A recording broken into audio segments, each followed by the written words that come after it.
일본 하면 떠오르는 장소 중 대표적인 곳들이 있습니다. 편의점이나 게임센터 그리고 파친코인데요. 그 중에서 한국에서는 도박으로 금지되어 있는 파친코는 더욱 궁금할 수밖에 없습니다. 더욱이 일본의 파친코는 음지에 있지 않고 도시 한복판에서 시골 변두리까지 어디에서나 볼 수 있기 때문에 더욱 신기한데요. 일본 드라마나 영화 등에서도 자주 나올 정도로 일본 문화를 언급할 때 빠질 수 없는 곳이 이 파친코입니다. 하지만 최근 일본의 상징이라고 불리우는 파친코가 점점 문을 닫는 곳이 많아지고 있다고 합니다. 그 이유는 무엇일까요? 구독과 추천 부탁드려요. 일본의 파친코는 일본 최대의 레저 산업으로 산업 규모만 21조엔으로 약 하나로도 대략 210조입니다. 관련 종사자도 30만 명 이상이며 일본 엔터테인먼트 및 레저를 합쳐도 약 4분의 1에 가까운 점유율을 가지고 있는 막대한 규모의 산업입니다. 이는 평균적으로 연간 국민 1인당 약 17만엔 하나로 170만 원을 파친코에 소비하는 것입니다.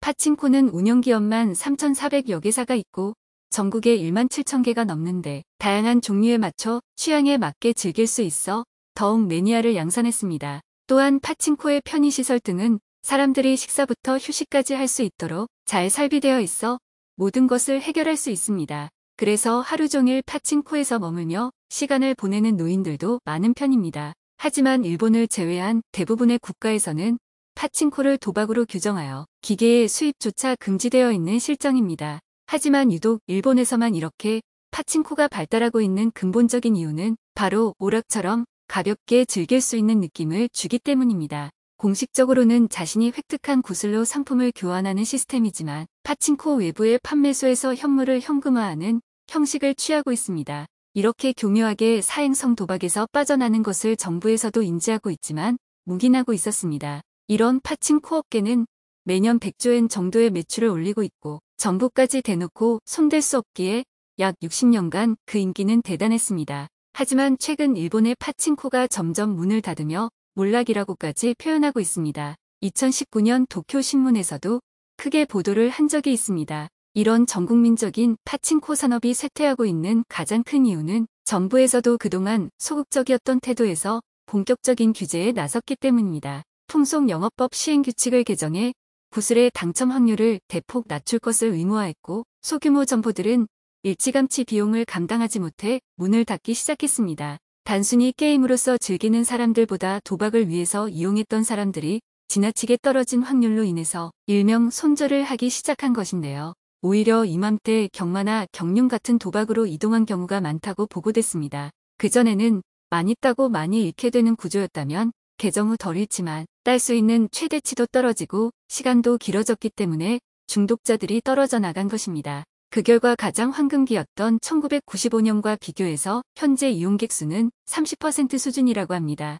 그리고 최근 일본의 MZ세대들은 일본의 황금기에 자라났던 세대들과 달리 저성장기에 자라났다는 특징을 가지고 있습니다. 그렇기 때문에 최근 조사 결과에도 일본의 젊은 세대들은 명품이나 사치성 소비 등을 기피하는 실용적인 소비를 추구하는 편입니다. 예전 파친코의 황금기를 이끌었던 버블 시대에 쾌락 위주의 소비를 즐겼던 세대들과는 오락 문화에서도 차이점이 많은 것입니다. 그리고 디지털 세대인 만큼 파친코의 확률이나 조작 등 인터넷 정보를 통해서 승산이 없다는 것을 잘 알게 된 것입니다. 그리고 그들이 눈을 돌린 것은 모바일 게임 시장입니다. 일본 모바일 게임 시장 규모는 약 18조 원으로 미국에 의해서 세계 2위로 높은 편입니다. 2015년부터 시작해 2021년까지 모바일 게임 과금 순위 1위를 기록하고 있습니다. 일본의 모바일 게임의 주 사용자는 25세에서 45세로 일본의 하루 평균 스마트폰 시간은 빠른 추세로 점점 증가하는 추세입니다. 일본의 모바일 시장은 비전이 확실한 시장으로 세계에서도 능독들이는 뚫기는 어렵지만 한번 유입되면 그 이후 과금까지 충실한 고객들을 모집할 수 있기 때문입니다. 또한 과금 단가 자체도 높은 편이기 때문에 확실한 충성 고객만 유치된다면 그 수익은 다른 나라에 비해 3배 이상 차이가 나기 때문에 진출을 희망하는 나라들이 많습니다. 그만큼 기존 파친코에 흘러들어갔던 비용들이 현재는 모바일 시장으로 많이금 흘러들어가고 있습니다. 파친코에 새로운 위기가 찾아왔습니다. 일본에서도 카지노를 도입할 수 있는 법안이 통과가 된 것인데요. 카지노의 타겟층이 되는 부유층과 관광객 등 메인 타겟은 다르겠지만 기존 유저가 빠져나갈 것은 당연하다고 보고 있습니다.